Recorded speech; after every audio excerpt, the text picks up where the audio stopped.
सरस्वती नमस्तुभ्यं वरदे कामरूपिणी विद्यारंभं करिष्यामि सिद्धिर्भवतु मे सदा। द्वादशांग जिनवानी माता की जय। कर्णन योग ग्रंथराज की जय। क्या पढ़ाऊं बोलिए, जहाँ तीसरा भाग का व्याख्या वो नहीं ललिता जी, मैं पूछ रही थी वो कुछ। हाँ हाँ, आप पूछ रही थी, पूछ लीजिए। मैं इसमें पता नहीं क्यों कंफ्यूज हो रही हूँ। ये जो वो है ना, वेदक योग्य काल वर्ष प्रतिकत्व से ज्यादा वाला वेदक योग्य होगा ना? हाँ, जो वर्ष प्रतिकत्व के पृथक से भीतर है ज्यादा वो। काल रहेगा तब, हाँ, हाँ, वेदक पृथक से ज्यादा काल रहेगा तब वेदक सम्यक कर सकेगा, और उतना काल रहने पर उपसम काल हो जाएगा। तो वेदक में तीनों करण होते हैं या 2 करण? वेदक में दो करण से हो जाएगा। उपसम में जब उपसम करेगा तब 3 करण करेगा। हाँ, वही मैं समझी तो यही थी, पर मैंने कहा एक बार और पूछ लूं। नहीं है, ये कंफ्यूजिंग चीज तो है ये भाई, भूलते भी हैं, कंफ्यूज भी होता है, सबके साथ ही होता है ये। वेदक में तो सम्यक प्रकृति है अभी उसके पास, इसलिए 2 ही करण, 2 ही करण करना पड़ेगा। बिल्कुल एकदम सही। बोलिए। एक बार है ना, ये 2 करण और 3 करण एक बार वापस आप बताएंगे कि 3 करण कब करना पड़ता है और 2 करण कब करना पड़ता है? वही तो था अभी। छायिक और औपसमिक कार्य करेंगे तो 3 करण करने पड़ेंगे। छायोपसमिक कुछ भी करेंगे तो 2 करण करने पड़ते हैं। और भी आपने बताए थे ना, एक अनंतानुबंधी का भी संयोजन में, उसमें भी 3 करना पड़ेगा क्या? और श्रेणी चढ़ने में, उपसम श्रेणी चढ़ने में, छपक श्रेणी चढ़ने में 3 करण करने पड़ेंगे। हाँ, 3 करण होते ही है ना, तो होते ही है, अधा करण, अपूर्व करण, अनिवृत्ति करण होते ही है श्रेणी में चढ़। आपकी आवाज और कम नहीं कर रही। श्रेणी चढ़ने मतलब 4 जगह आपने बताया है 3 करण करना पड़ेगा। छायोपसमिक, छायिक में, औपसमिक में और अनंतानुबंधी में और श्रेणी चढ़ने में 3 करण करने पड़ेंगे। 4 जगह बताया आपने। मनीष बंद हो गया यार। उपसम श्रेणी, छपक श्रेणी, अनंतानुबंधी का भी संयोजन, छायिक चारित्र, ललिता भाभी 6 जगह बोले थे आप। 6 जगह बोले, 6 जगह हो रहा है क्या? द्वितीयोपसम 5 हो गया है। हाँ, द्वितीयोपसम करने में, द्वितीयोपसमिक और छपक श्रेणी तो वो औपसमिक श्रेणी एक ही हो गया ना। द्वितीय उपसम चीज दूसरी हुई। द्वितीय उपसम में 3 दर्शन मोहन की प्रकृति को उपसम कर रहा है। उपसम करके तब श्रेणी में जाएगा। द्वितीय उपसम पहले होता है, श्रेणी चढ़ने के पहले होता है ना, उसके बाद वो श्रेणी मांडता है उपसम श्रेणी, तो फिर 3 करण करने पड़ते हैं। अच्छा, 2 बार करने पड़ते हैं। हाँ, तो प्रकृति है ना, सत्ता में प्रकृति पड़ी दर्शन मोहनी की, उसके साथ तो श्रेणी चढ़ नहीं सकता है, तो पहले क्या करता है, उसके द्वितीय उपसम करता है। द्वितीय उपसम करने में भी 3 करण करने, उपसम और क्षय जहां पर भी होगा, क्षय और उपसम, वहां 3 करण करने पड़ेंगे। छाय उपसमिक चारित्र है, छाय उपसमिक सम्यक्त्व है, ये सब प्राप्त करने में 2 करण। तो प्रथम उपसम, द्वितीय उपसम, छायिक चारित्र, उपसम चारित्र, छपक श्रेणी, उपसम श्रेणी और अनंतानुबंधी का भी संयोजन। खाली छायोपसमिक सम्यक दर्शन करने में 2 करण होता है, बाकी के में 3 ही है। छायोपसमिक चारित्र भी 5वां गुण स्थान। अच्छा, छायोपसमिक चारित्र हो गया। अच्छा,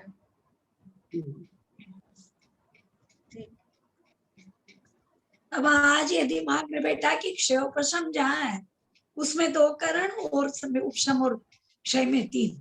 हाँ, और बाकी के में 3 है। वही ना, रोज सब कोई बोलते हैं ना, तो समझ में नहीं आता क्या बोलते हैं। अच्छा दीदी, तो आपने वेदक सम्यक दृष्टि को तो 2 करने पड़ेंगे ना? क्या बोले?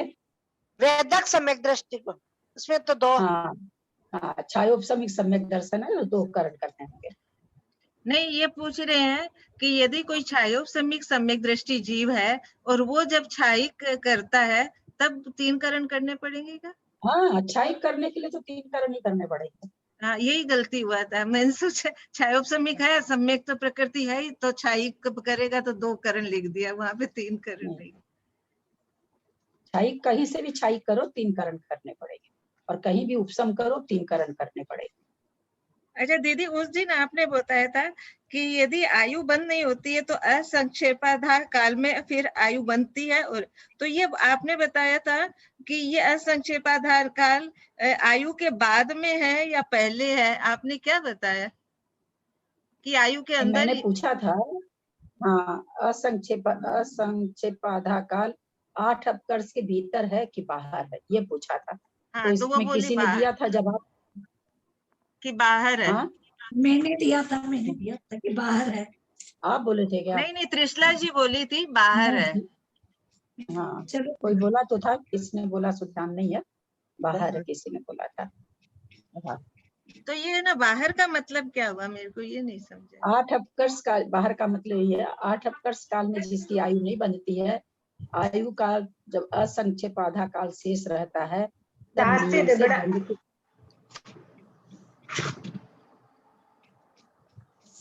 असंक्षेपाधा काल जब शेष रहता है आयु का, तो नियम से आयु बंध के फिर मरण होता है। आयु बांध के अंतर्मुक्त रह के फिर मरण होता है। ललिता जी, ये भुजगार बंद हो रहा है, उसमें जो अवस्थित बंद है उसमें लिखा पहले समय के समान दूसरे समय में बंद होना, इसका क्या मतलब हुआ? मैं नहीं समझी नहीं। अवस्थित बंद में जैसे 1 से 7 तक काटो प्रकृति कार वो है ना वो। हाँ, तो जैसा अभी बंद हो रहा अगले समय भी वैसा ही बंद होना, उतनी ही प्रकृति का बंद होना, जितनी प्रकृति का अभी बंद हो रहा अगले समय भी उतनी प्रकृति का बंद होना। अवस्थित माने स्थित रहना, प्रकृतियों का घटना बढ़ना नहीं, स्थित रहना। तो वो तो भूतकाल में एक सर्टेन पीरियड के लिए सेम रहेगा, फिर तो घटेगा बढ़ेगा ही ना, वो मतलब क्या अपेक्षा? हाँ तो उतनी पीरियड के लिए अवस्थित बंद हुआ, जितनी पीरियड वो मान लीजिए एक तरह का बंद कर रहा है, अंतर्मुठ के लिए कर रहा है, 10 मिनट के लिए कर रहा है, उतनी देर के लिए आचार्य कहते हैं एक अवस्थित बंद भी होता है। अगर मान लीजिए खाली भुजकार और अल्पतर कहेंगे तो फिर जितनी देर अवस्थित है उतनी ही प्रकृतियां अगर बंद रही है तो फिर उसको क्या नाम दे? वो न तो भुजकार में है और न अल्पतर में है न वक्तव्य में है, तो क्या? तो फिर वही आचार्य बोले कि जितनी देर तक एक जैसा बंद हो रहा है उस समय वो बंद कैसा है? अवस्थित बंद है। तो इनके अपन ये 3 लेंगे या 4 होगा ना अवस्थित बंद? 1 से 7, 8 से 9, 10 में और 11, 12, 13 में 4 हो गए। अब अवस्थित बंद, हाँ, अवस्थित बंद देखना पड़ेगा, मुझे याद नहीं है। 4 ही होगा ललिता जी। लिखा हुआ है मेरे पास। हाँ, 4 ही ठीक है, 4 है तो 4 है। तो इनमें भुजगार और अल्पतर में तो पहले वाला काउंट ही नहीं कर रहे हैं अपन। हाँ, भुजगार में क्या? जैसे 3 ही लिखे हैं, पहला भुजगार, दूसरा भुजगार, तीसरा भुजगार, जबकि हाँ, पहले भी सिर्फ 1 का हो रहा है, तो उसको काउंट नहीं करते क्या? 1, 6, 7, 8 होगा ना कम से ज्यादा, तो 1 को काउंट नहीं करवाया आपने, क्यों? भुजगार बंद कहाँ से कहाँ तक है, कैसे है, किस हिसाब भुजगार से? बंद में लिखा है मैंने, जैसे कम से ज्यादा। उपशम से सूक्ष्म संप्राय में आना, वो मैं वाला 1, उपशांत मोह से में सूक्ष्म संप्राय में आया, तो उसको काउंट क्यों नहीं कर रहे हैं अपन? 3 ही क्यों लिखा है आपने? नहीं, तो कहाँ पर हुआ भुजगार बंद? 1 से 4 हुआ, वो बढ़ोतरी हुई ना, 4 पर आया तब बढ़ा ना, 1 पर थोड़ी बढ़ा 1 पर जो है वो थोड़ी बढ़ा, 4 पर आया तब बढ़ा वो, या अच्छा। कम हुआ या बढ़ा, जो भी संख्या गिनेंगे हाँ तो हाँ, होगा तब 1 होगा। ठीक।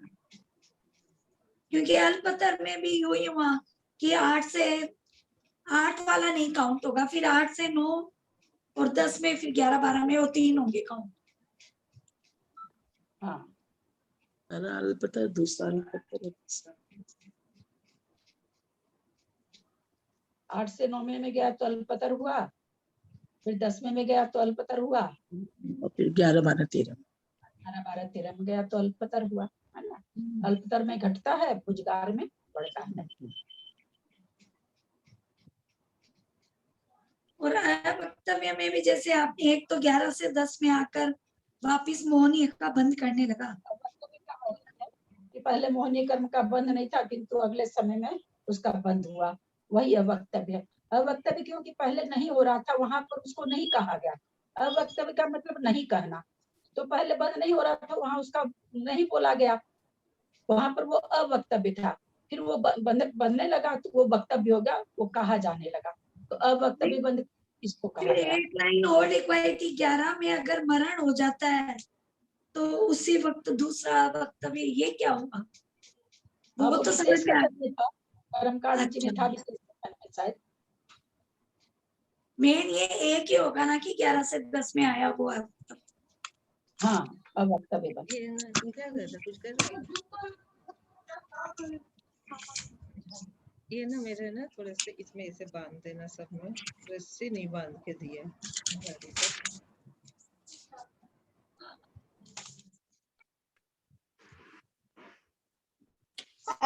वक्तव्य में एक तो मरण के समय और एक उतरने से, 10वें में आने से, दो हुए ना।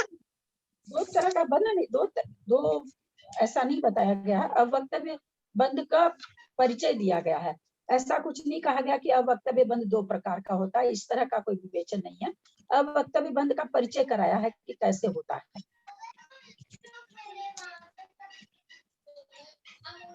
ठीक।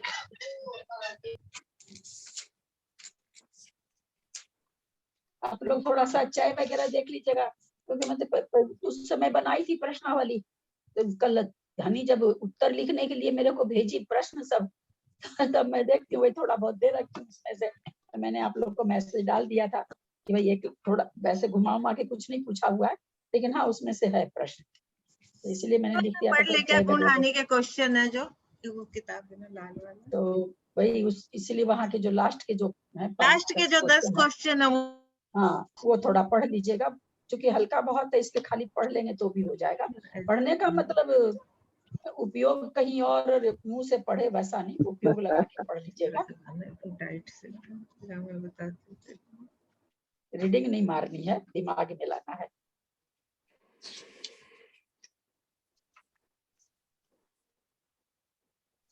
कल एग्जाम होने के बाद, मतलब उसके बाद कल तो 18 है, फिर इसी को ले लेंगे, अपने जो जल्दी जल्दी पढ़ गए उसका तीसरा भाग ले लेंगे ना, है ना, तीसरा भाग ले लेंगे। 28 में क्या करना है, क्लास चलेगी कि नहीं चलेगी, क्या करना है?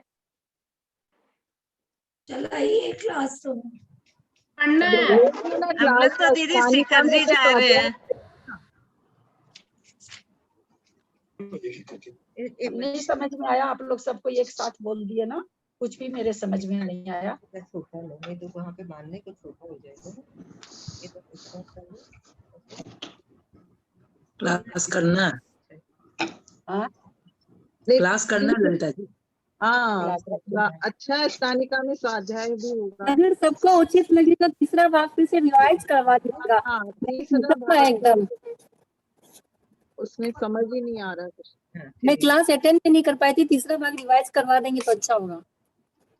हाँ तीसरा ही भाग कराएंगे वापस, दूसरा 85 का अभी शुरू नहीं करेंगे, पहले परीक्षा इसकी हो जाएगी उसके बाद चालू करेंगे। इसका तीसरा पेपर जब हो जाएगा उसके बाद अपन चालू करेंगे। ये थोड़ा सा बाहर। ललिता जी, जय जिनेंद्र, ये थोड़ा ना मुझे इसमें बहुत कंफ्यूजन बार बार हो जाता है, ये शादी, अनादि, ध्रुव और अधूर में। शादी बंध उसे कहते हैं जो प्रकृति भी छुट्टी होके फिर से बंधने लगे। एक एक थोड़ा उदाहरण देके उसमें बता दीजिए ना, तो थोड़ा एक एक उदाहरण दे करके पहले गुण स्थान से चौथे गुण स्थान में आ गए, जितनी प्रकृति भी छुट्टी होनी थी, बंध भी छुट्टी हो गई, वापस चौथे से पहले में चले गए, तो वापस जो पहले गुण स्थान में जितनी प्रकृति बंध रही है, दूसरे में जितनी बंध रही है वो वापस बंधने लगी, तो वो शादी बंध कहला जाएगा। मतलब बंध भी छुट्टी होने के बाद पुनः बंधने लगना, ये हो गई शादी बंध। अनादि बंध मिथ्या दृष्टि का है, क्योंकि उनकी प्रकृति अभी कभी विच्छुति हुई नहीं, तो उसका जो जो जिस भी प्रकृति का उसको बंध हो रहा है वो उसके अनादि बंध है, क्योंकि पहले उसके कोई पहले गुण स्थान में कोई प्रकृति की विच्छुति नहीं होती है। ध्रुव बंध हम लोग समझ लिए थे, जिसका होता अभव्य के, अभव्य की दृष्टि से ध्रुव बंध कहा जाता है, क्योंकि अभव्यों को किसी भी प्रकृति का बंध शादी अथवा ध्रुव नहीं होता है। वैसे शादी साता वैसे तो अभव्यों का ध्रुव बंध होता है। अध्रुव बंध जिसका नहीं मतलब क्या शादी का क्या क्या ध्रुव का क्या बताया, मतलब अभव्य को होता है तो कैसे, मतलब अभव्य को जैसे मिथ्यात्व का बंध होगा, अभव्य का बीच में डिस्टर्ब। उसी कारण तो लोग कई चीजें गलती लिख लेते हैं, हमको बताते बोलते हैं आप ऐसे बोले थे, आप ऐसे बोले थे, पता नहीं बोल भी देती होंगी, ऐसा कुछ नहीं है कि बोलने में भी गलती होती है, ऐसा कुछ नहीं है कि नहीं होती है, कई बार सुनने में भी गलती हो जाती है आवाज होने से। अभी म्यूट करे ना, सुनाई नहीं दे रहा है। ध्रुव बंध का मतलब हुआ जिसका बंध कभी भी नहीं। सरिता जैन का खुला है, वो प्लीज म्यूट कर लें।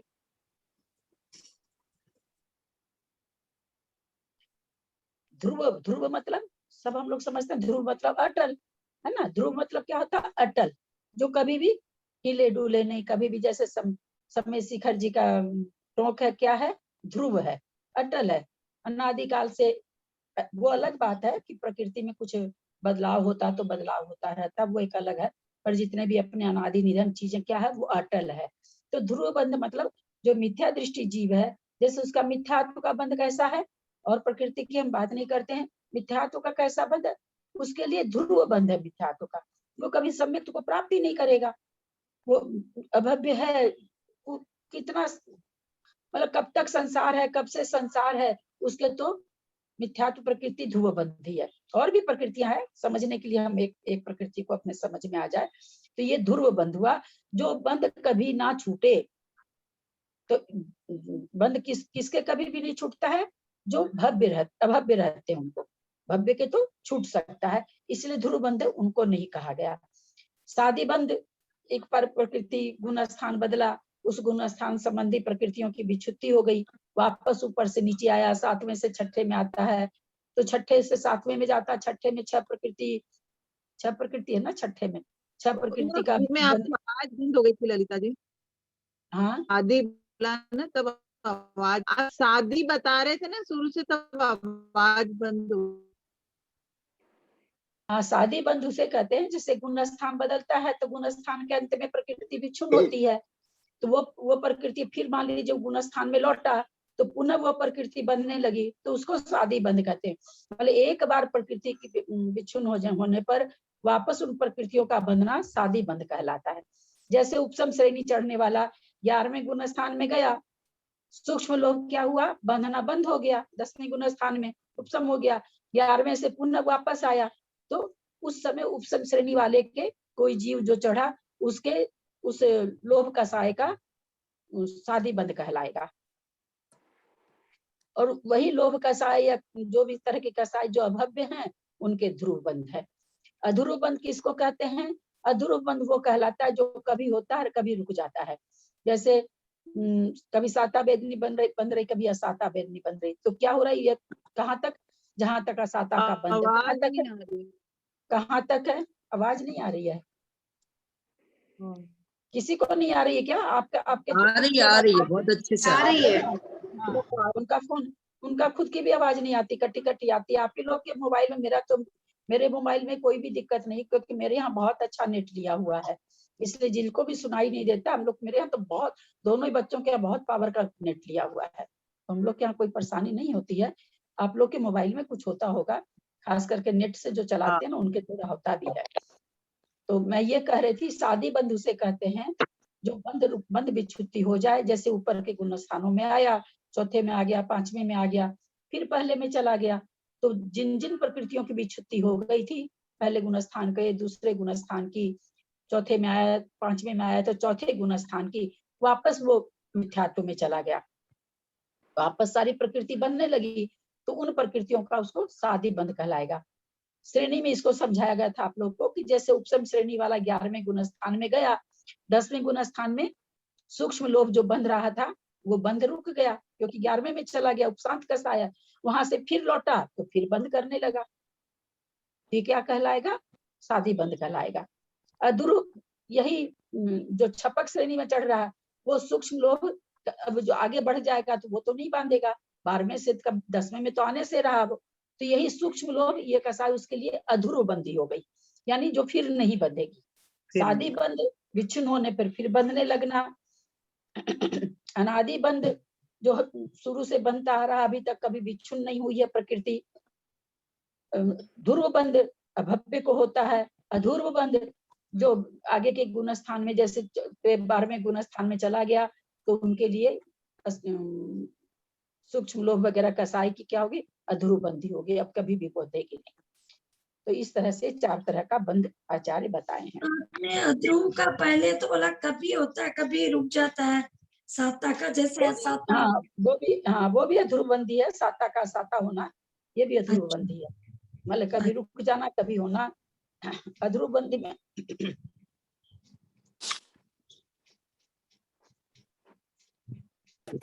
ये ध्रुव बंद में ये अभव्य तथा अभव्य संभव्य जीवों के पाया जाता है, और जब तक बंद की विच्छुत्ति नहीं होती तब तक होता रहता है। तो ये अभव्य तथा अभव्य संभव्य जीवों के, ये सही है क्या? क्या फिर से बोलिएगा, थोड़ा धीरे धीरे, स्पीड थोड़ा कम करके। ध्रुव बंद जो बंद अनादि काल से हो रहा है और अनंत काल तक होता ही रहेगा, यानी बंद निरंतर होता रहता है, वह ध्रुव बंद कहलाता है। ये अभव्य तथा अभव्य संभव्य जीवों के पाया जाता है। हाँ वही तो मैं कह रही हूँ, ध्रुव बंद उन्हीं को पाया जाता है, क्योंकि कभी छूटेगा ही नहीं। अभव्य संभव्य को भी पाया जाएगा, अभव्य को भी पाया जाएगा। ठीक ठीक। पर ये जो अनादि बंध है ललिता जी, ये जो अनादि बंध है वो मिथ्या दृष्टि को भी होता है और अभव्यों को भी होता है। अभव्यों को वही बंध ध्रुव बंध कहला जाता है, अभव्यों के लिए वही बंध अनादि बंध कहलाता है।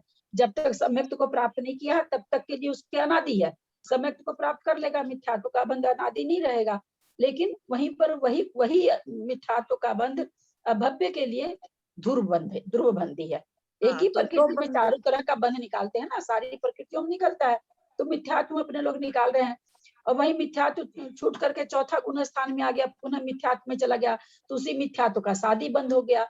और जो अभी मिथ्यात्व से कभी सम्यक्त को प्राप्त नहीं किए हैं परंतु भव्य हैं, उनको अनादि बंध है, और जो ये है अभव्य हैं उनको मिथ्यात्व का ध्रुव बंध है। मिथ्यात्व का ध्रुव बंध। हाँ ललिता जी, ये प्रश्न नंबर 221 पूछना है। हेलो। हाँ निकाल रहे हैं, निकाल। 221 हाँ। उपशम श्रेणी वाले के चारित्र मोहनी की शेष 21 प्रकृतियों का उपशम कैसे होता है? चारित्र मोहनी की 25 प्रकृति, 4 अनंतानुबंधी के उपशम होने पे उपशम श्रेणी मंडती है, उसके पहले तो उपशम श्रेणी मंड ही नहीं सकती है, तो 4 का तो उसने उपशम किया हो, चाहे 6 किया हो, जो भी मतलब विसंयोजन किया हो, कुछ भी किया हो, तो उसकी बात यहाँ पर शेष 21 प्रकृतियों की बात है, क्योंकि मोहनी कर्म की 28 प्रकृति होती है, 28 प्रकृति में से 7 प्रकृति का या तो क्षय करे या उपशम करे तभी श्रेणी मान सकता है। तो उपशम श्रेणी में होने वाले उपशम क्रम छपना विधि के समान है। जैसे छपना में 21 प्रकृतियों का क्षय कहा गया है, पहले ये उसके बाद ये उसके बाद ये, उसी तरह से होता है। कहाँ होता है? 9वें गुणस्थान में अनिवृत्तिकरण में सारी प्रकृतियों का क्षय होता है, 36 प्रकृति का क्षय होता है अनिवृत्ति गुणस्थान में। 36 में 21 तो चारित्र मोहनी की है और 15 नाम कर्म की है। लेकिन कहते हैं यहाँ कुछ विशेषता है, वह यह है कि यहाँ अनिवृत्तिकरण के 9 भागों में से दूसरे भाग में अप्रत्याख्यानावरण, प्रत्याख्यानावरण चतुष्क, इन 8 कसायों का उपशम नहीं होता, किंतु पुरुष वेद और संजलन के पहले होता है। उसमें जो क्षय करने में है, ये 12 कसाय का पहले क्या नाम है, सो क्षय करा देते हैं अप्रत्याख्यान प्रत्याख्यान का। इसमें कह रहे हैं कि पहले पुरुष वेद और संजलन क्या नाम है, सो होता है कि संजलन, पुरुष वेद और संजलन का जहाँ पर उपशम हो रहा है, वहां पर ही अप्रत्याख्यान प्रत्याख्यान का उपशम हो रहा है। ये अंतर है। प्रकृति यहाँ भी 36 उपशम होगी, प्रकृति वहां 36 क्षय होती है।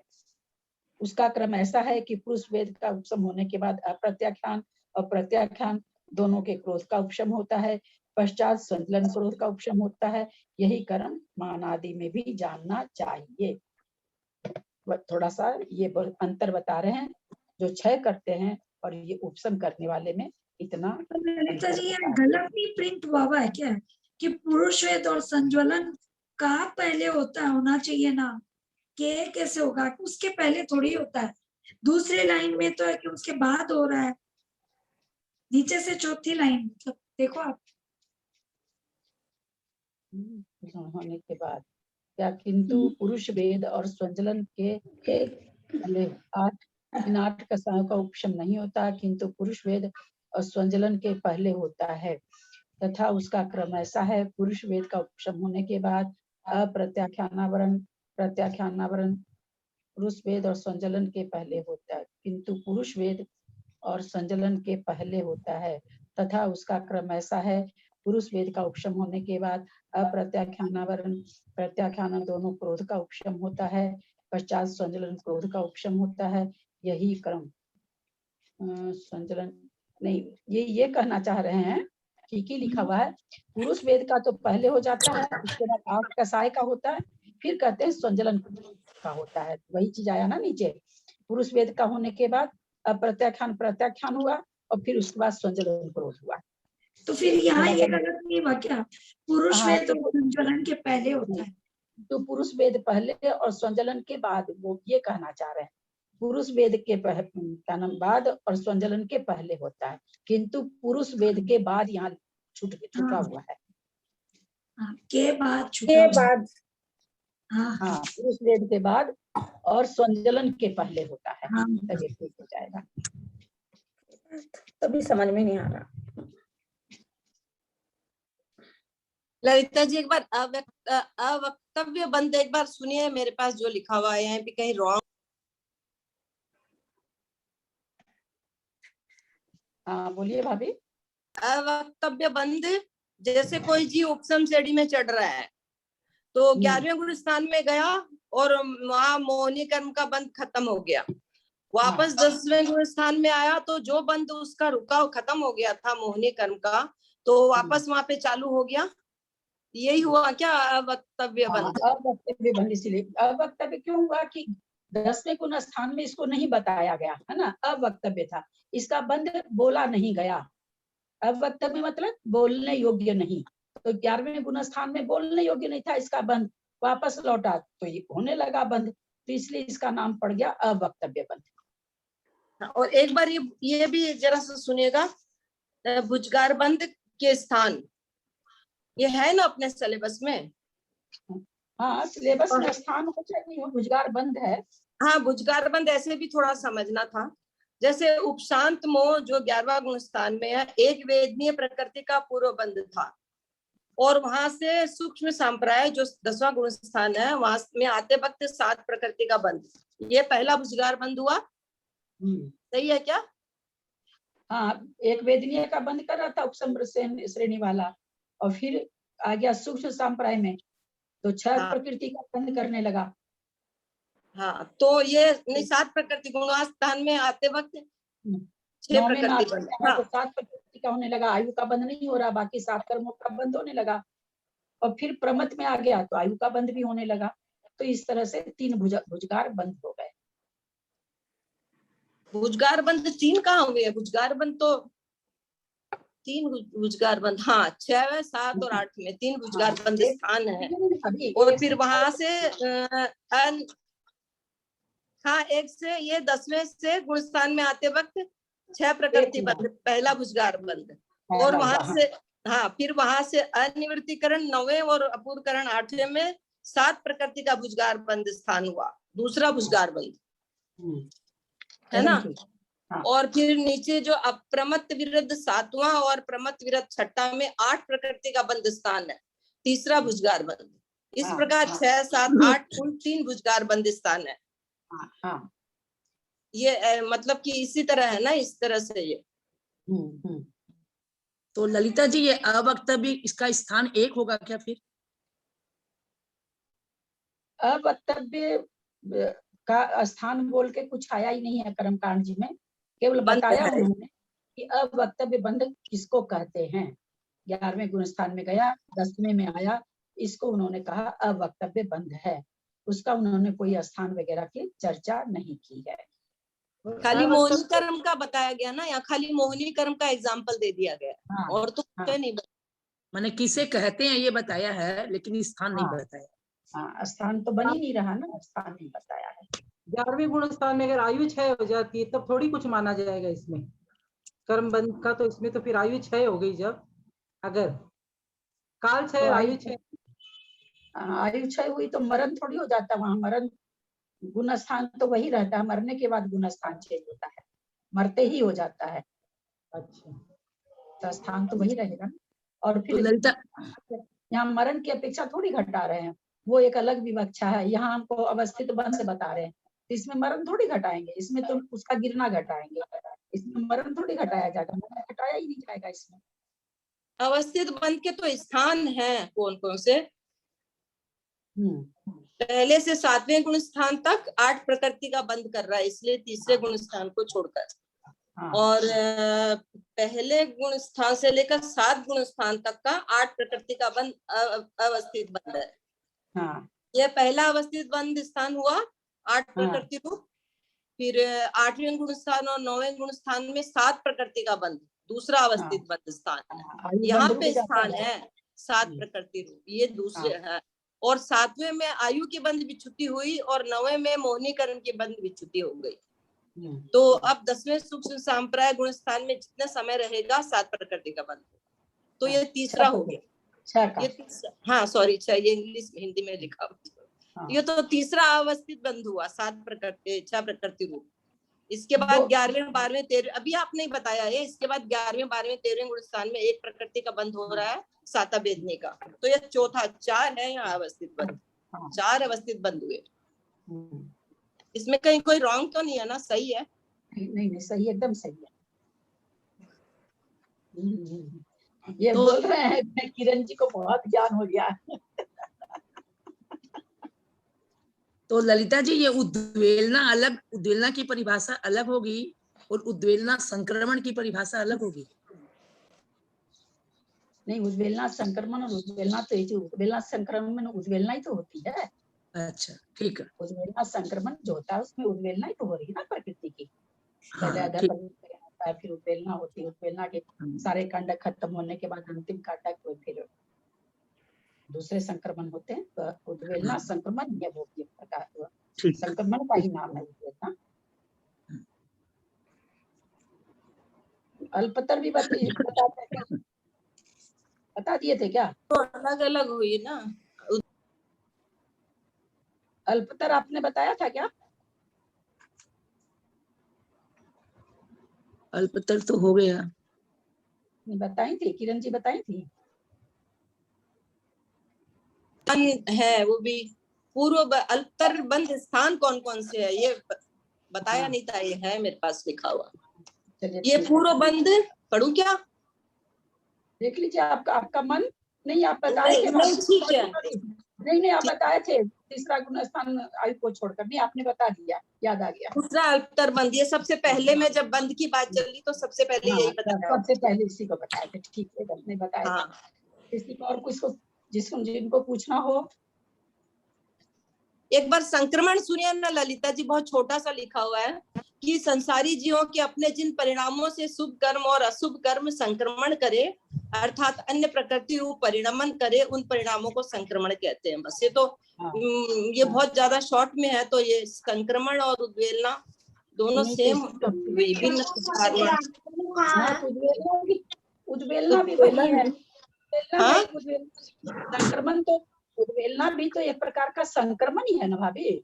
ये संक्रमण की परिभाषा हुई। संक्रमण में सारे पांचों संक्रमण आ गए। दवाई देना उद्वेलना, विध्यात, आपके अधा प्रवितकरण, संक्रमण, सर्व संक्रमण, पांचों आ गए। संक्रमण का विध्यात, संक्रमण, अधा प्रवर्ग करना, ये सब पांच इसमें तरह का इसलिए है कि 5 तरह का भागहार है, इसलिए वो 5 तरह का है। हाँ, बाकी हो रहा है उद्वेलन, तो संक्रमण। हाँ, विध्यात, अधा प्रवर्ग, गुण और सर्व संक्रमण। ठीक है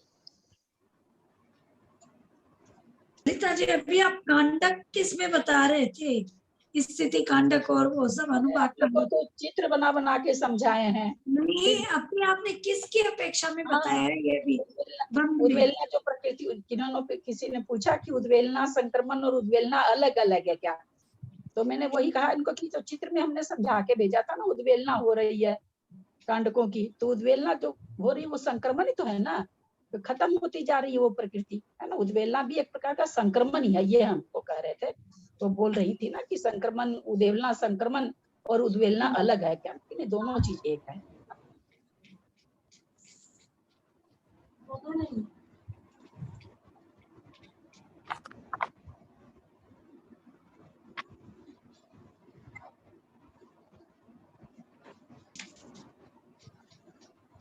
नाना गुणहानि किसे कहते हैं?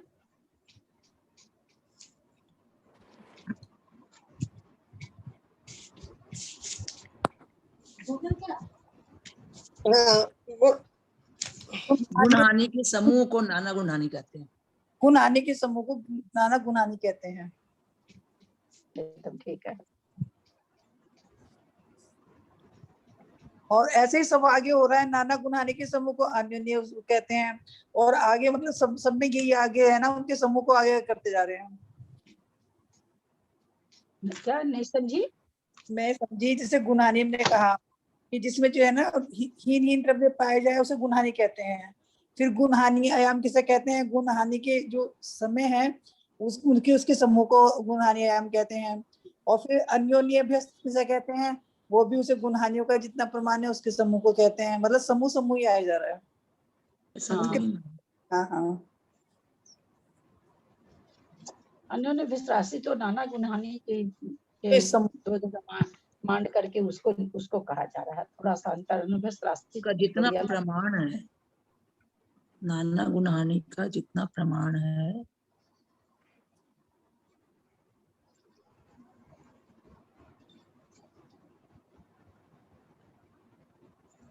ललिता जी, इस गुण हानि वाले में समय हमेशा 48 ही रहता है क्या? 48 ही? नहीं, बहुत बहुत ज्यादा रहता है। सारी संख्या बहुत, आप लोगों को असंख्यात लोग प्रमाण सारी चीज चलती रहती है। तो समझाने के लिए एक संख्या लेकर के समझा दिया गया। ऐसा कुछ थोड़ी है कि हमेशा हमारे जो कसाय है, हमारा कर्म ऐसा बंधे कि हमेशा 48 मिनट की उसमें बाधा पड़े। 70 कोड़ा कोड़ी का कैसे बन रहा है? वो तो समय है ना। 48 समय तो एक मान करके बता, 48 समय की तो कोई बनता ही नहीं होगा हम लोग को। अंतर्मुक्त भी नहीं हो रहा 48 समय, तो आवली भी नहीं हो रही है। दीदी आयाम तो 8 ही होते हैं हमेशा। हाँ, नहीं, वो एक चीज हमको एक बार समझने में लगा था कि जैसे कहीं हम सुने थे, पर उस समय भी अपनी बात हुई थी, तो उस समय भी हम आप लोग को एक बार कहे थे कि इसको नियम बना के मत रखिएगा, देखते हैं कहीं से कुछ पता चले। मेरे ध्यान भी नहीं रहा, मैं पता भी नहीं करी, कोशिश करूंगी मैं पता करने की, पता चल जाएगा तो बताऊंगी। ध्यान ही नहीं जो ये चय का पहला स्थान आता है ना, सो, ये भी सब में सो ही आएगा लग रहा है। नहीं, ऐसा कुछ सब वो सारी चीजें कर्मकांड जी आपके पास तो है, आप तो पलटी हैं, पढ़ी हैं थोड़ा बहुत। सब लोग के असंख्यात जगत प्रतर प्रमाण ऐसे है, किसी का भी ऐसे सीधा साधा प्रमाण नहीं है। 100, 200, 500 ऐसा कुछ नहीं है। कोई किसी चीज का भी प्रमाण नहीं है। प्रमाण बन ही नहीं सकता ना, क्योंकि असंख्यात लोग प्रमाण परिणाम है, कैसे बने उसका? खुद का अपना ही परिणाम बहुत तरह का है। नाना जीव का तो खैर छोड़ ही दीजिए, खुद का ही बहुत तरह का है। आपने जो पहले जी यहाँ पर जो ये चार्ट दे दिया है, यहाँ पर जो ये चार्ट दे दिया है, तो ये चार्ट के हिसाब से तो बहुत सहज हो गया कि भाई अंतिम तो 100 अगर हम रख लेते हैं तो आगे आगे के गुणित रूप में निकलते जा रहे हैं। हाँ, तो इससे ये समझाना चाह रहे हैं जो भी हमारा कर्म बना है वो मतलब सबसे शुरू में थोड़ा आएगा, फिर उससे दुगना आएगा, पहले समय में ज्यादा आएगा, फिर उससे गो पुछाकार होता है, फिर उससे आधा आ जाएगा, फिर उससे ये ऐसे कहना चाहते हैं, ये संख्या देके ये बताना चाहते हैं कि सबसे पहले समय में बहुत सारा द्रव्य उदय में आता है, फिर उससे कम आता है, फिर उससे कम आता है। वो कम कितना होगा, ये जैसे चय यहाँ पर 32 चय दिया तो 32 ही चय हो ऐसा नहीं ना, सब ये जगत प्रतर और जगत श्रेणी प्रमाण है, सारी चीजों की व्याख्या जगत श्रेणी प्रमाण है कि पहले समय में अगर जितने निषेध खिले दूसरे समय में कितने खिलेंगे तो वो जगत श्रेणी प्रमाण से ऐसे भाग दो, वह करो, वैसी व्याख्या। ये केवल समझाने के लिए कि हाँ भाई किस तरह से निषेध खिलते हैं, कोई भी कर्म उदय में आता बंधा हुआ तो पहले समय में बहुत कर्म परमाणु खिलते हैं। यहाँ ये अभ्यास करा रहे हैं आचार्य हमको कि भाई कोई भी कर्म, जैसे कोई भी कर्म बांधा हुआ किसी भी समय का, और हर समय कर्म उदय में आ रहे हैं, तो हर समय जो कर्म उदय में आ रहे हैं तो प्रति समय किसी समय का बांधा हुआ कर्म पहला निषेध उदय में आ रहा, तो हर हमेशा हमारे कर्मों प्रति समय में कर्मों के बहुत वाला भाग भी उदय में आते जा रहा है। वही तो टोटल मिला के वो नहीं बन सकी, वो जो रचना हमने फोटो भेजी थी, आप लोग पेज नहीं निकाल सके, मेरे पास उतना डार्क था नहीं, वही तो उसमें समझाया जा रहा था ना कि आगे पीछे करके कुल मिला करके समय प्रबंध एक जैसा रहता है। समय प्रबंध एक जैसा रहने का मतलब प्रदेश एक जैसे, समय प्रबंध को ऐसे नहीं लगा लीजिएगा, अनुभाग और स्थिति एक जैसी, समय प्रबंध का मतलब प्रदेश एक जैसे उदय में आगे पीछे की मिला करके वही निषेक रचना ही तो आप लोग को समझाना चाह रही थी, तो वो त्रिकोण वाला, लेकिन वो फोटो नहीं हो सकी बढ़िया से, मेरे पास भी कोई फोटो उसकी है। आज एक गुणहानि का एक मैंने भेजा था स्टूडेंट्स ग्रुप में, एक टेबल बनाई हुई थी मेरे पास, वो मैंने भेजा था, उससे एकदम क्लियर समझ में आएगा प्रत्येक समय में बंधने वाले कर्म परमाणुओं की उदय निषेक रचना। हाँ, तो उसको एक बार देखेंगे ना तो एकदम क्लियर समझ में आ जाएगा। मैंने भी भेजी, मेरा तो मतलब डार्क नहीं होने से खूब बढ़िया डार्क नहीं गई, उस दिन समझाने की भी अपने लोग कोशिश किए थे, बड़ा करके हमने ने किया भी था, लेकिन नहीं आ पाया था समझ में। ललिता भाभी, एक आप गुणित रूप से हीन भी बोले थे, एक वृद्धि का भी बोले थे, और उसको थोड़ा क्लियर कर दीजिए ना प्लीज। नहीं समझी, देख तो लपेट दे तो अच्छे से, ऐसे जैसे चार को लपेट दे। हेलो, हाँ फिर से बोलिए, क्या बोले आप बोले गुणित रूप से 2436 गुणित रूप से वृद्धि, ऐसा कुछ क्या आप बोले? नहीं समझ में आ रहा है, खुला हुआ चेंचे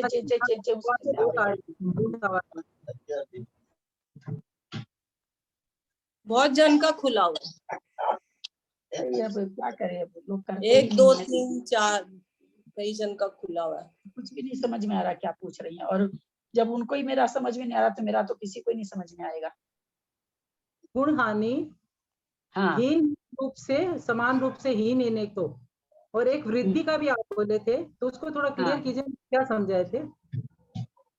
जैसे अगर हम 3200 से चलते हैं तो हानि रूप से हो रहा है, एक जैसी हानि, लेकिन अगर हम उसी की व्याख्या 100 के तरफ से करते हैं तो गुणित रूप से बढ़ रहा है ना। तो 3200 के हिसाब से देखें तो गुणित रूप से क्षय हो रहा है, और 100 के हिसाब से देखें तो गुणित रूप से वृद्धि हो रही है, लेकिन होती कैसी है, समान रूप से होती है, जो भी हो, वृद्धि हो अथवा हानि हो, जो क्षय होता है समान रूप से होता है।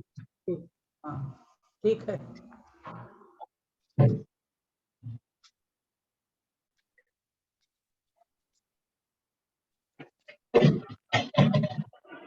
ललिता जी, जय जिनेन्द्र। हाँ जय जिनेन्द्र। मेरे को उदीर्णा और उदय, तो इसको हम उदीर्णा को सविपाक निर्जरा और उदय को अविपाक निर्जरा ऐसा कह सकते हैं क्या? नहीं, तो उल्टा बोल दिया आप, हमको लगता है सविपाक तो हो जाएगी उदय। अच्छा, हाँ, समय से उदय में आना, अब आधा काल पूरा करके उदय में आना, सविपाक निर्जरा, विपाक होने पर, है ना, विपाक हुआ कर्म का फिर उदय में आया, जैसे आम पेड़ में पका तब आपने, ये तो सविपाक हो गई पकने के बाद, अविपाक निर्जरा को आप कह सकते हैं उदीर्णा है। बिना पकाए, बिना हमने तपस्या के द्वारा अथवा जैसे भी हमने उसको पहले ही कर्म को खिला दिया, उदीर्णा करा दिया। उदीर्णा अविपाक में आएगी। प्लीज आप लोग बंद कर लीजिए ना।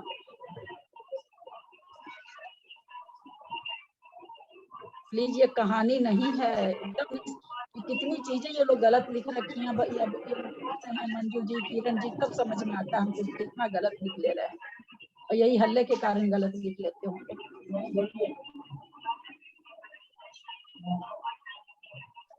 तो उदीर्णा को आप कह सकते हैं अविपाक, और उदय को सविपाक। अगर सविपाक अविपाक में घटाना है तो उदय सविपाक होगा, उदीर्णा अविपाक होगा।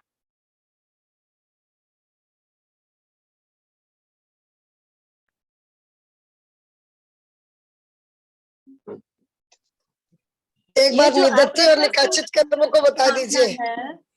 ललिता जी, ये जो अप्रशस्त उपसामना है, ये अंतर्मुहूर्त के पहले ही उपसामना खत्म हो जाती है क्या?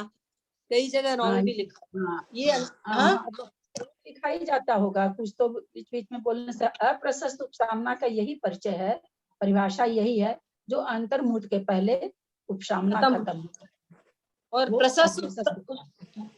और प्रशस्त उपसामना है जो अंतर्मुहूर्त तक ठहर जाए, वो प्रशस्त उपसामना अंतर्मुहूर्त से ठहर जाए कि नहीं, मतलब प्रशस्त उपसामना जब तक उपसम काल है तब तक बनी रहे। उपशम काल जितनी भी है, जितना देर तक बनी रहे। लेकिन अप्रशस्त उपसामना वो होती है जो उपसामना के काल में ही उदय में आ जाती है, मतलब उपसमपना उसका खत्म हो जाता है। तो इसमें प्रशस्त उपसामना में आपने ही बताया, तो एग्जाम्पल क्षायिक सम्यक दृष्टि है, कोई प्रथमोपसम करने वाला, ये सब प्रशस्त उपसामना में ही आएंगे क्या? क्षायिक सम्यक दर्शन, क्षायिक तो भाभी क्षय कर दिया, क्षायिक वाले का तो नहीं आएगा इसमें। क्षायिक ने तो क्षय कर दिया। कोई किसी ने प्रथम उपशम किया तो जो छह आवली एक समय रहने पर अनंतानुबंधी की का उदय आने से साधन गुण स्थान होता है। तो प्रथम उपशम के समय में अनंतानुबंधी का जो उपशम है वो अप्रशस्त उपशम है, क्योंकि वो पहले उदय में आ सकती है, आ जाती है। नहीं भी आए लेकिन वहां पर उसका अप्रशस्त उपशम ही कहलाता है। और बाकी दर्शन मोहनी की एक प्रकृति हो, दो हो, तीन हो। अनादि मिथ्या दृष्टि है तो एक है, सादी मिथ्या दृष्टि है तो दो भी हो सकती है, तीन भी हो सकती है। तो इसका उपशम है प्रशस्त उपशम है। इन तीन प्रकृतियों का वहीं पर प्रथमोपशम समय के पास में, प्रथमोपशम जब जीव कोई कर रहा है तो दर्शन मोहनी प्रकृतियों का तो प्रशस्त उपशम है, और चारित्र मोहनी की जो चार अनंतानुबंधी की उपसामना हो रही है वो अप्रशस्त उपसामना है।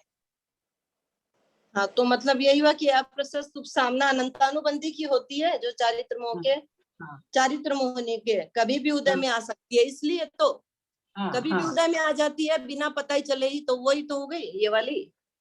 हाँ, जो अंतर्मुहूर्त के पहले, चूंकि उपशम काल इसलिए बोला गया अंतर्मुहूर्त भाभी, क्योंकि उपशम काल कोई भी किसी भी प्रकृति का उपशम काल अंतर्मुहूर्त से ज्यादा नहीं होता है। अंतर्मुहूर्त में वो उदय में आती ही आती है। तो इसलिए बोला गया कि जो अंतर्मुहूर्त के पहले उदय में आ जाए, जिसका उपशमपना खत्म हो जाए, उपशम से बाहर हो जाए, वो अप्रशस्त उपशम है, इसलिए अंतर्मुहूर्त लगा दिया गया। तो इसमें अनंतानुबंधी को लिया गया क्योंकि वो अंतर्मुहूर्त के पहले ही चारित्र मोहनी जी की जो अनंतानुबंधी जो प्रथमोपशम के समय में चार अनंतानुबंधी का भी उपशम किया, वो दर्शन मोहनी की भी किया, दर्शन मोहनी की 1, 2, 3 जिसकी भी किया, साथ में चार अनंतानुबंधी की किया। 7 प्रकृति के उपशम से प्रथमोपशम होता है, अथवा 6 प्रकृति के उपशम से प्रथमोपशम होता है, अथवा 5 प्रकृति के उपशम से प्रथमोपशम होता है। तो दर्शन मोहनी की प्रकृति तो कुछ हिली डुली नहीं, वो तो विचारी उपशम रही, लेकिन ये 6 आवली पहले और उदय में आ गई, उदय में आके और साधन गुण स्थान में ले गई, ये अंतर्मुहूर्त तक नहीं दबी रही, तो इसलिए इसका वहां पर अप्रशस्त उपशम कहा जाता है। अच्छा, वही मेरे को समझ में नहीं आ रहा था अभी तो। ललिता जी, ये जो 21 प्रकृतियां, एक मिनट जब तक एक प्रश्न चलता हूँ ना, मैं अभी समझा ही रही हूँ ना, एक बार पूरा कर देती हूँ फिर बोलिएगा। यही चारित्र मोहनी की प्रकृति 11वें 7वें गुण स्थान में श्रेणी जब चढ़ता है, तो वहां पर इन्हीं चारित्र मोहनी की प्रकृतियों का प्रशस्त उपशम है। क्यों है कि वहां पर 11वें गुण स्थान में जाएगा, फिर वहां से लौटेगा, तब तो उदय में आएगी, तो अंतर्मुख काल से बेसी हो गया। तो इन्हीं चारित्र मोहनी प्रकृतियों का 7वें गुण स्थान के बाद जो अनिवृत्तिकरण में हो रहा है, उपशम हो रहा है, वहां पर इसको प्रशस्त उपशम कह दिया, क्योंकि ये उतने काल तक ये मुंह नहीं उठा सकती है, बेचारी दबी पड़ी रहती है, कुछ नहीं इनका जोर चलता। लेकिन प्रथमोपशम समय के सम्यक्त के समय में अनंतानुबंधी का अप्रशस्त उपशम है, दर्शन मोहनी की प्रकृतियों का प्रशस्त उपशम है। ठीक। ललिता जी बहुत है ना घुमा कंफ्यूजन, भूल जाते हैं, अभी तो याद है इसमें चरित्र मोहनी का यहाँ उसका वहाँ। ललिता जी मेरा एक प्रश्न था कि ये जो उद्वेलना है, तो ये उद्वेलना के अंदर में इसका भागाहार अंगुल के असंख्यात भाग प्रमाण है, और विध्यात का भी अंगुल के असंख्यात भाग प्रमाण है। ऐसे वो है तो सूच्यांगुल, लेकिन कहीं पर भी पूछ रही थी। हाँ सूच्यांगुल है ना, लेकिन जहाँ पर भी असल में जहाँ जहाँ अंगुल होता है वो उसका मतलब ही होता है सूच्यांगुल, इसलिए शास्त्रों में सूच्यांगुल लिखा हुआ नहीं मिलेगा आपको कहीं भी। हाँ, आचार्य कहीं सूर्य जहाँ पर अंगुल वगैरह बताते हैं ना, वहीं पर आचार्यों का आदेश हो जाता है कि अंगुल का मतलब सूच्यांगुल, तो वास्तव में है तो वो सूच्यांगुल, लेकिन अंगुल लिखा हुआ है। तो हम लोग यहाँ सूच्यांगुल लिख सकते हैं? हाँ हाँ, सूच्यांगुल भी लिख सकते हैं, अंगुल भी लिख सकते हैं, बिल्कुल लिख सकते हैं। हाँ, और अदर प्रवृत्तिकरण है, इसका भागाहार पल्ले के असंख्यात भाग प्रमाण है। हाँ, तो ये पल्ले के असंख्यात भाग प्रमाण है, ठीक है। हाँ, और गुण संक्रमण है, इसका भी जो भागाहार है वो पल्ले के असंख्यात भाग प्रमाण है। ठीक है ना, और सर्व संक्रमण है, इसका भागाहार 1 है। ठीक ठीक है। ललिता जी ये सत्व आएगा ना, तो ये गुण स्थानों में जो कर्म सत्व की व्यवस्था है, 214 नंबर क्वेश्चन, ये आएगा क्या सत्व? 214 हाँ, चतुर्थ अधिकार। नहीं, सत्व किसे कहते हैं? हाँ, इसका ये आगे वाला आएगा क्या? ना ना ना, नहीं ये सब कुछ नहीं पूछ रहे, सत्व ऐसा कुछ नहीं पूछ रहे। कोई होगा तो दूसरे टाइप से होगा, कोई हल्का फुल्का अगर हुआ तो, ये सब नहीं पूछ रहे। वही तो, ये याद ही नहीं हो रहा है, ये तो कुछ भी नहीं याद होता है, ये सब याद नहीं होता है, किताब की भाषा में याद नहीं होता, अपनी भाषा में समझ लो, अपनी भाषा में लिख दो तो ठीक है, किताब की भाषा में नहीं याद होता है। एक आप जो कल बता रही थी ना ललिता जी, है और कलकत्ता सरिता जी कुछ पूछ रहे हैं, और जुगुप्सा, हाँ हाँ है, और हाँ पूछिए। ठीक, ललिता जी दौड़ दे रही हूँ। ललिता जी, सबसे पहले ये बात बहुत अच्छी हुई कि परीक्षा होने के निमित्त से हम लोग को आया है, कुछ आया है। सबसे बड़ी बात तो ये है, सब पूछ रहे हैं प्रश्न तो हम लोग का थोड़ा सा समझ में आ रहा है। मैं ये पूछना चाह रही थी, तो एक तो जैसे अपन उदय विच्छुत्ति है, सत्व विच्छुत्ति है, और परीक्षा हो चाहे नहीं हो, और बंद विच्छुत्ति है, तो इनके अपन को बंद विच्छुत्ति की और उसकी संख्या तो याद रह जाती है कि भाई पहले गुण स्थान में 16 की विच्छुत्ति हो रही है, इसकी ये हो रही है। लेकिन अगर डायरेक्ट आप ऐसे पूछे कि अनुदय कितना है और उदय कितना है, तब वो याद नहीं होता, वो कैसे करें? वो जितना कॉपी भरेंगी उतनी जल्दी याद होगा। इसके अलावा आपकी निर्मला जी से तो कितना कॉपी भरती हैं, मैं तो नहीं भर पाती हूँ। अपने निर्मला जी कासलीवाल से कुछ भी पूछ लीजिए, वो फट से बताती हैं, खूब कॉपी भरती हैं वो। अच्छा और कोई उपाय नहीं इसका, लिखते रहिए रोज चिंतन कर करके, माइक में बैठिए तो चिंतन करिए, रात में नींद नहीं आ रही तो सोचिए, तो ठीक। आप लोग का तो पता नहीं, कल पूरी रात में तो यही सब घूमती रही, वेदक योग काल, उपशम काल, मुझे लगता है जैसे मैं परीक्षा दे रही हूँ, पूरी रात यही सपना आया ही नहीं, दूसरा सपना ही नहीं है, शायद पूरी रात यही सपना चलता रहा। तो मैं कई बार उठती तो सोचती ऐसे क्यों सपना आ रहा, मैं पढ़ा तो नहीं रही हूँ, सपना क्यों आ रहा है ऐसा, मतलब लगता था जैसे पढ़ा रही हूँ, पूरी रात ऐसे ही रहा। तो आपको तो लगेगा या पढ़ा ही रहे हो, हम हर समय हम लोग को पढ़ा ही रहे हो हर समय। और इस परीक्षा के बाद ललिता जी परीक्षा के बाद जैसे वापस अगर लेंगे तो बहुत अच्छा, नहीं तो तीसरा एकदम जैसे शुरू से पढ़ाइएगा, तीसरा अधिकार। हाँ, तीसरा अधिकार तो अभी परीक्षा नहीं हुई है तो पढ़ा ही देंगे ना, तीसरा अधिकार तो पूरा नहीं, वैसे नहीं पूछेगा कि हम लोग जो पूछेंगे वो बताएंगे, ऐसे नहीं। आप पूरा वापस वैसे ही पढ़ाइएगा तब अच्छा लगेगा। पूरा तब तो फिर बहुत लंबा समय खिंच जाएगा। नहीं तो एक बार पढ़ा हुआ तो इतना नहीं लगेगा। अच्छा ठीक है। ललिता नहीं भाभी, उसमें ये आप बोल बताइएगा रही कि हैं रात में चल रहा था। किस तरह से ललिता भाभी, हम लोग तो रात में उठ के वापस बुक में देखते रहिए, इससे सोचे ये ऐसा है कि ऐसा है, तो उसको वापस चेक करते हैं कि ये तो नहीं है। बहुत अच्छा, बहुत अच्छी बात है, बहुत अच्छा लगा सुनकर। हाँ, वो जो माथे में अगर कोई कंफ्यूजन होता है ना बात का, तो वो उठ करके आकर के, या फिर जब तक नहीं उसको देख लेंगे ना तब तक वो घूमता रहेगा, उठना ही पड़ेगा देखने के लिए। मेरा तो खुद का भी बात आप लोग को मैं कही, आप लोग कहते आपको कैसे हो गया, तो यही करती थी, पढ़ती थी, समझ में आ जाता था, सो के फिर सोचती थी कि आज इसका मतलब तो ये हुआ, तो अटक जाती थी, फिर उठ के पढ़ती थी, फिर समझ में आ जाता था, फिर सो के सोचती थी, फिर नहीं समझ में आता था। तो कितनी बार ये रात में 2 बजे उठते, बाहर हॉल में आकर के सब तो सोए रहते थे, हॉल की बत्ती छोटी सी जला के पढ़ते रहते थे, आते थे बाथरूम जाते थे, बोले क्या कर रही हो, पागल के जैसे पढ़ रही हो।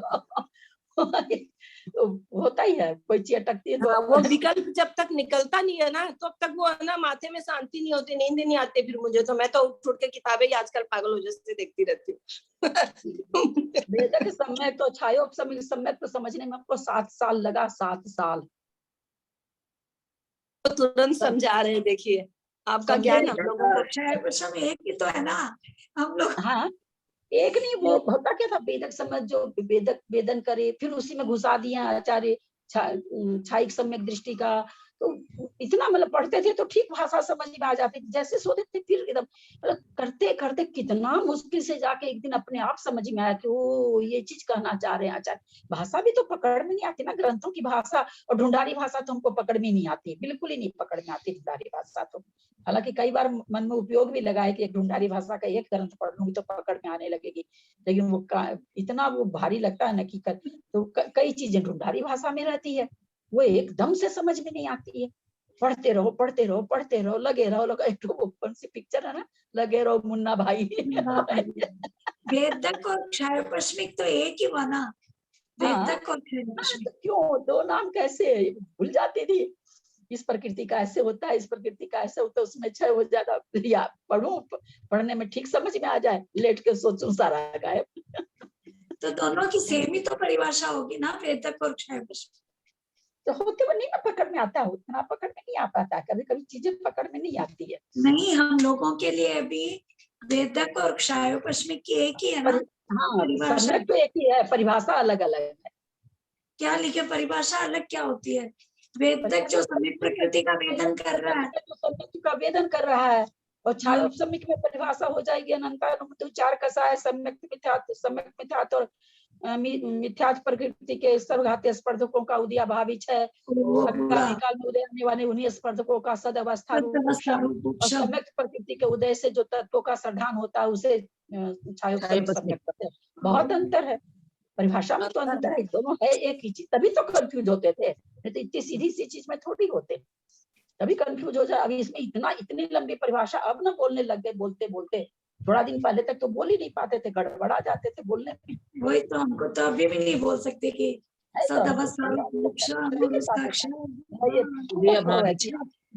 पर वेदक सम्यक का तो आपने कल परसों ही बताया ललिता जी, मैंने लिखा भी है, वो ऐसे ठीक से नहीं लिखा हुआ है कि प्रथमोपसम करने वाला मिथ्यात्व प्रकृति के 3 टुकड़े किए, 3 प्रकार की सत्ता उसकी हो गई। अगर 3 से 9 सागर की स्थिति बच गई तो वो सम्यक प्रकृति को उदय में लाकर वापस सम्यक दृष्टि बन जाता है। ये वेदक सम्यक की तो हुआ कि मैंने गलत लिखा है, ये थोड़ा सा गलत लिख लिया आप, क्या फिर से 3 से 9 सागर की स्थिति अगर उसके बच गई, 3 से 9 सागर से ज्यादा। हाँ, मेरा मतलब तो वही था, पर लिखने में मैंने ऐसे लिख लिया, आपने बहुत अच्छे से समझाया था। आप तो फिर कह देंगे ना कि आप ऐसे बताए थे। नहीं, आप नहीं, रियली में आपने अच्छा बताया था, मैंने लिखने में गलती कर ली, लेकिन पूरा सुनिए आप। तो वो सम्यक प्रकृति को उदय में एक बार सुन लीजिए, वापस सम्यक दृष्टि बन जाता है 2 करण के द्वारा। किंतु अगर 9 सागर के पास आ गया या 9 सागर से कम बचेगी तो वो वापस तरस पर्याय में घूम घाम कर वापस प्रथमोपसम कर सकता है, अनादिवत साधी मिथ्या दृष्टि। तो ये मैंने तो मेरा मतलब तो वही था। क्या बोले, 1 मिनट, 3 से 9 सागर से अगर कम बचती है तो, हाँ, किंतु अगर 9 सागर के पास आ गया या 9 सागर से कम बचेगी तो वो वापस तत्रस पर्याय आदि में घूमेगा, सब पर्याय में घूमेगा जो भी। ये ऐसे ही तो बताया था, अब आप उस समय इतना ही लिख सकती हूँ जल्दी 3 से 9 जल्दी। सागर जो स्थिति बची है वो कैसे बची? तरस पर्याय में घूमने से तो बची है। सम्यक तो की हाँ स्थिति तो तो बच्ची तो वही है, पर उतना वो लिखा हुआ नहीं लिखा गया, तभी तो मैं आपको पूछ रही हूँ, पर मतलब समझ में आ गया कि वो इतनी उसकी स्थिति बची है। नहीं मतलब नहीं तो लिखूंगी तो मैं गलत लिखूंगी तो आप नंबर थोड़ी दे देंगे मुझे। आपको लिखने के लिए आ ही नहीं रहा था। तो यहाँ ठीक करवा दीजिए ना, तो आगे हम लोग के काम लिखिए ना आएगी। आप। हाँ लिखिए भाभी, ठीक से लिखिए। किंतु अगर हाँ एक बार वापस बोलिए ना। 3 से 9 वर्ष पृथकत्व लिख लीजिए, शब्द अच्छा रहता है। वर्ष पृथकत्व सागर से अधिक स्थिति रहने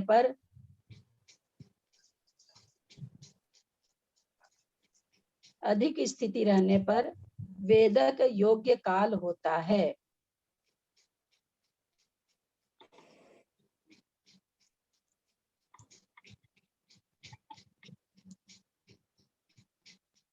हाँ और ऊपर मैंने कहाँ गलत लिखा है? हाँ, एक जगह आप बोले कि लीजिए। गलत है ये भी। और किसी से हाँ, और एक बार पूरा अच्छे से बोलने दीजिए। वर्ष पृथकत्व सागर से कम स्थिति रहने पर अच्छा इसी में उपशम काल होता है। कम स्थिति रहने से उपशम काल होता है, यानी प्रथम उपशम कर सकता है। हाँ, पूरा शुरू से बोल दीजिए, लिख लेंगे अच्छा, ठीक से। आप शुरू से फिर ठीक से बोल दीजिए, हम पूरा लिख लेंगे।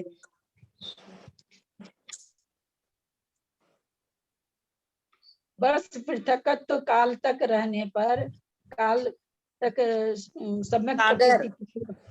सम्यक प्रकृति का काल वर्ष पृथकत्व से अधिक रहने पर सम्यक प्रकृति का वर्ष पृथकत्व सागर से अधिक काल रहने पर वेदक काल होता है। सम्यक प्रकृति का अभी सुनाई नहीं पड़ा, ठीक से बोलिए ना। सम्यक प्रकृति का सम्यक प्रकृति का वर्ष पृथकत्व काल से वर्ष महीना वर्ष हाँ वर्ष अच्छा, पृथकत्व काल से अधिक सत्व रहने पर, सत्व न स्थिति एक ही बात है। हाँ जो आप लोग को समझ में आए लिख लीजिए, तो जितनी बार बोलेंगे तो थोड़े शब्द हम लोग के चेंज हो ही जाएंगे। हाँ ठीक है। सत्व रहने पर वेदक योग्य काल होता है, अर्थात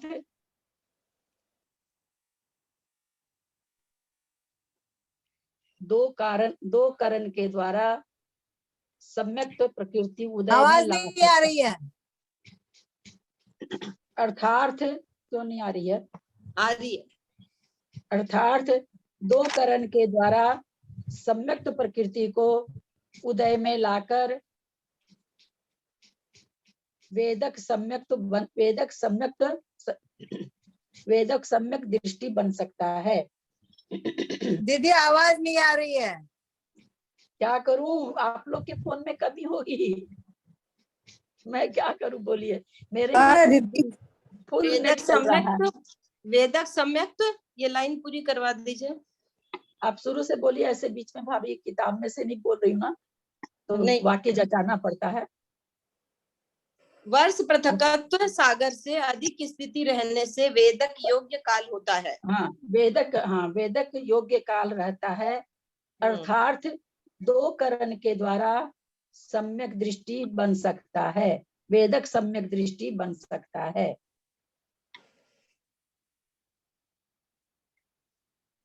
या फिर ये मतलब ये भी ठीक है ना, अर्थात दो करण के द्वारा सम्यक प्रकृति को उदय में लाकर वेदक सम्यक बन सकता है। लास्ट लाइन आपने यही बोली है। हाँ बन सकता है।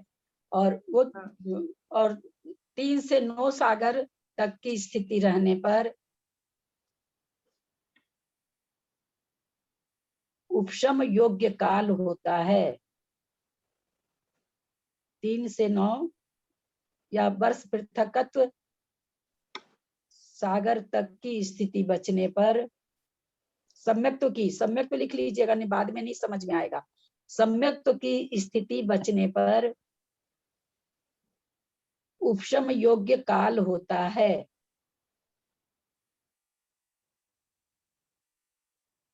अर्थार्थ प्रथमो उपशम कर सकता है।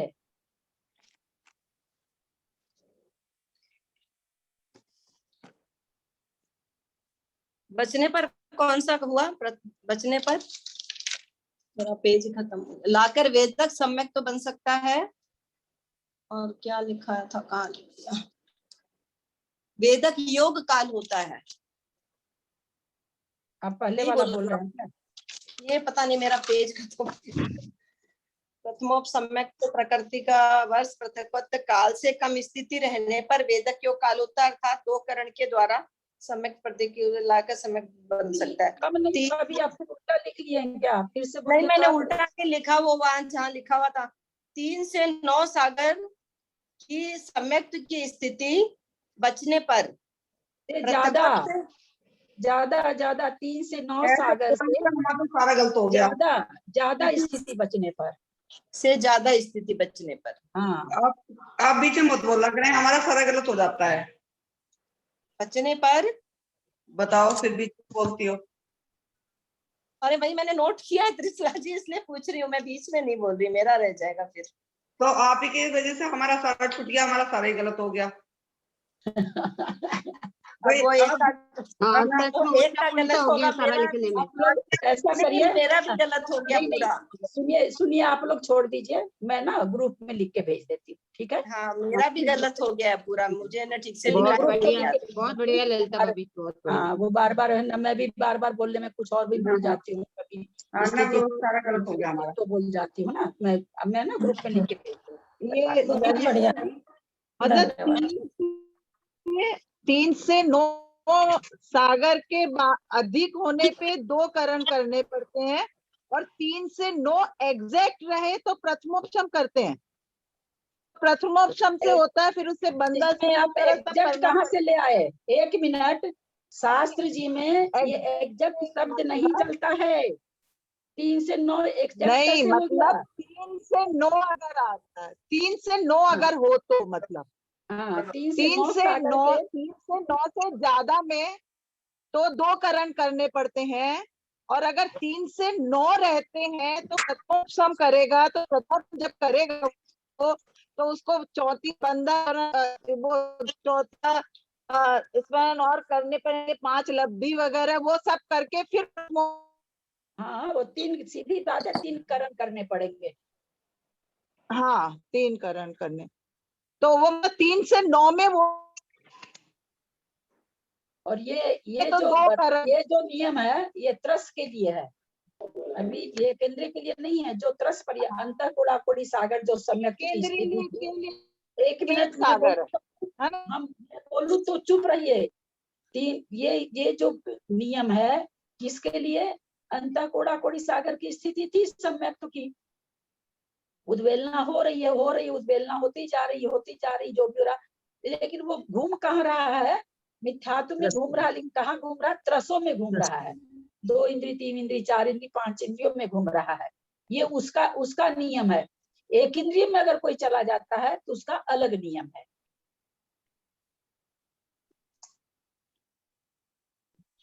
जिस तरह से अपने यहाँ अपने लोग ऊंची जाति वाले को बच्चा पढ़ने जाता है तो उसकी फीस कुछ और होती है, SST वाला उसी स्कूल में पढ़ने, सारी सुविधा वही मिलती है उसको जो एक ऊंचे वर्ग वाले को मिलती है, लेकिन उसकी आधी फीस लगती है।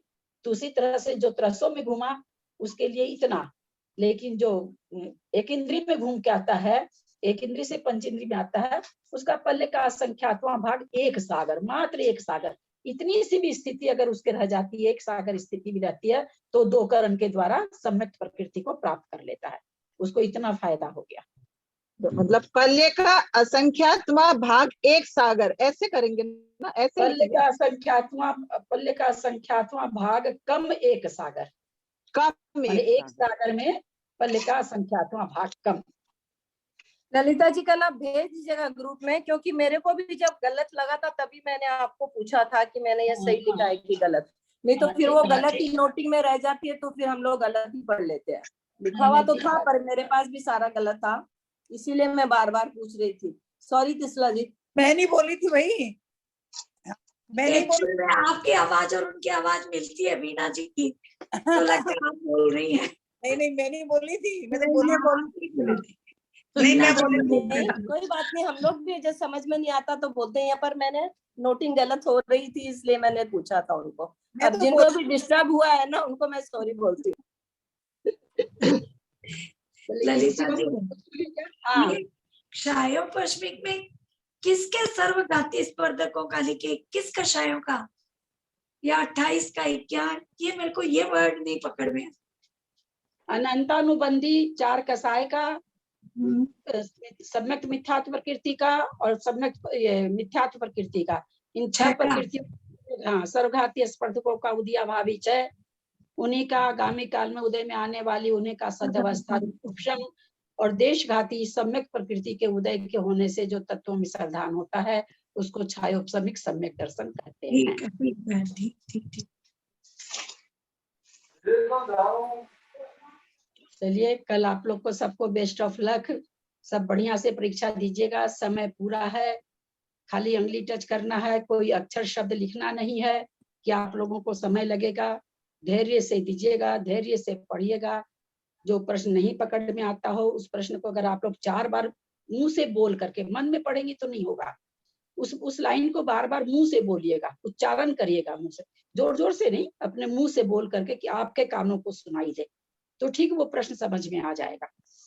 1.5 घंटा समय, 90 मिनट समय है आपके पास।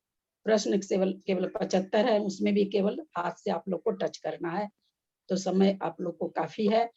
बिल्कुल बहुत धैर्य से दीजिएगा, कोई भी प्रश्न ऐसा नहीं है उसमें कि जो नहीं आए।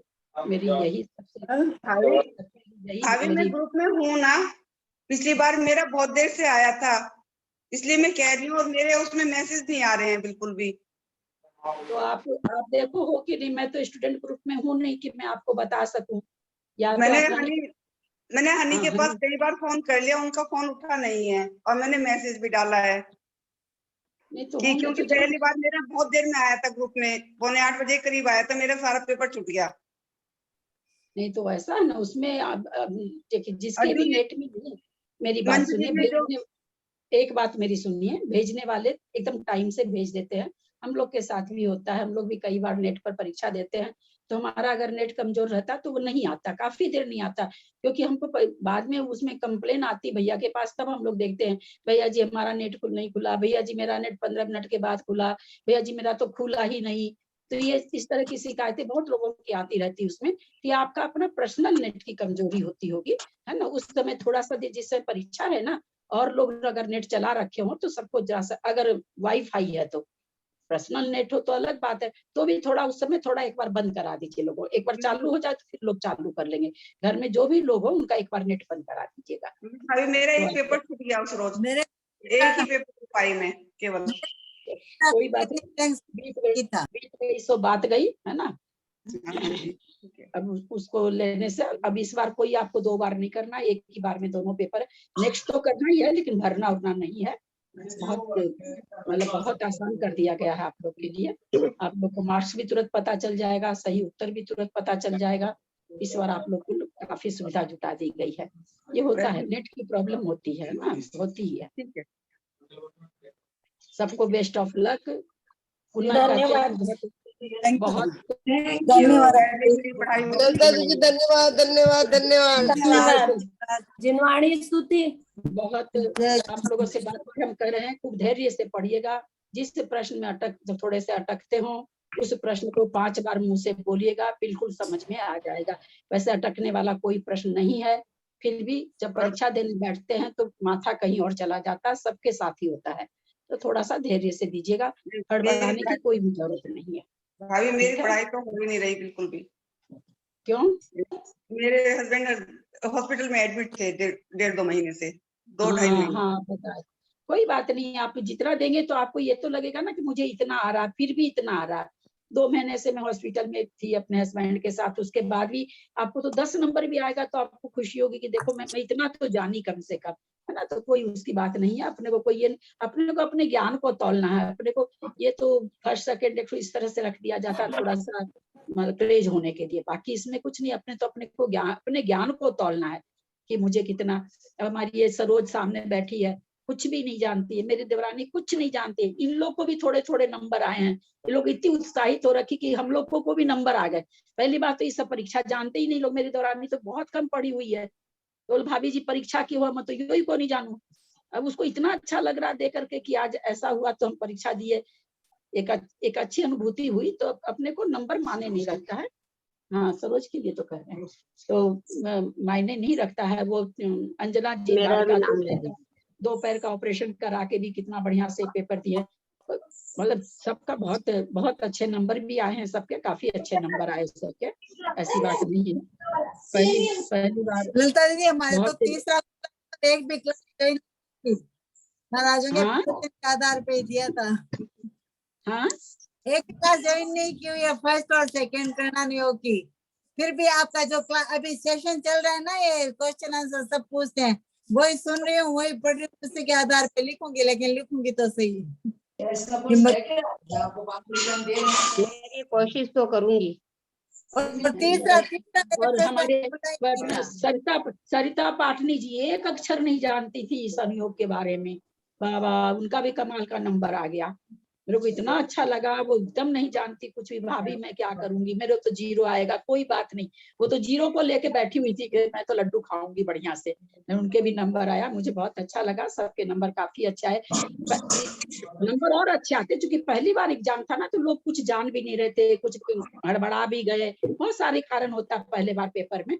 अब इस बार वाला पेपर आप लोग का बहुत अच्छा जाएगा सबका, मुझे उम्मीद है सबको बहुत अच्छे नंबर आएंगे। टाइम बढ़ाइएगा मत, उस दिन भी हम लोग पहले देखेंगे, फिर पता चला इसमें टाइम नहीं बढ़ेगा। वो पहला बोल करके और बहुत लोगों का उनका खुले नहीं खुले वो जाने, टाइम नहीं बढ़ेगा, क्योंकि बार बार हनी को परेशान कर रहे थे। हनी का मेरे पास फोन आ रहा, बढ़ा दो समय, बढ़ा दो, पहली परीक्षा है लोग ये नहीं। अब इसमें तो क्या है, अगर लेट भी खुलता है ना, तो ये प्रश्नावली इतनी हल्की हल्की इन द सेंस कि कुछ भी आपको लिखना नहीं, लिखने में हम लोग को समय लग जाता है। जिनको लिखना नहीं आता उनको तो बहुत ही समय लग जाता है, कहीं पर क खोज रहे हैं, कहीं पर यह अक्षर खोजने में समय लग जाता है। अब मैं इंग्लिश टाइप कम करती हूँ, शास्त्र पढ़ाती हूँ मैं, तो मेरा तो ज्यादा कर हिंदी टाइप है, इंग्लिश टाइप में बहुत कम करती हूँ। अब जिस समय मेरे को इंग्लिश में कुछ लिखना रहता है, मेरे को समय लग जाता है, कहाँ ओ है, कहाँ पी है, कहाँ डब्ल्यू है, खुद देखो। और हिंदी वाला मैं फटफट कर लेती हूँ, क्योंकि पूरा कर्म कांड इतना मोटा पढ़ा दी तो मेरे को आदत पड़ गई। तो वही चीज शुरू में अक्षर अक्षर तो लिखने वाला तो है ही नहीं कि आपको अक्षर खोजना है, कहाँ आकार है, कहाँ इकार है, ये सब सारे ये कर दिए गए। एक बार जब शुरू में पेपर लेते हैं तो लेने के बाद ही पता चलता है अपने को कि लोगों को क्या परेशानी आई है, लोगों को कैसे करना चाहिए कि सबको सुविधा रहे। हमको मैं ये बिल्कुल नहीं चाहती कि कोई भी आप लोग परेशान हो, मैं ये चाहती हूँ आप लोग खूब रिलैक्स होकर के दें, बस मेरी यही वांछा है। मेरा कहीं से भी ये मंतव्य नहीं है कि मैं परेशान करूं, कड़े कड़े प्रश्न पूछूं, ये सब मेरी भावना कुछ नहीं है। मैं ये चाहती हूँ कि आप लोग तौलें अपने आप को कि हम 75 नंबर में हमारे पास कितनी बुद्धि आई, हम कितना ज्ञान लिए, इतना दिन से हम पढ़ रहे हैं, रोज रोज एक ही बात बोली जा रही, तो हमको कितना धारणा हुई। अपनी अपनी धारणा को अपने को तौलना है ना, कहीं किसी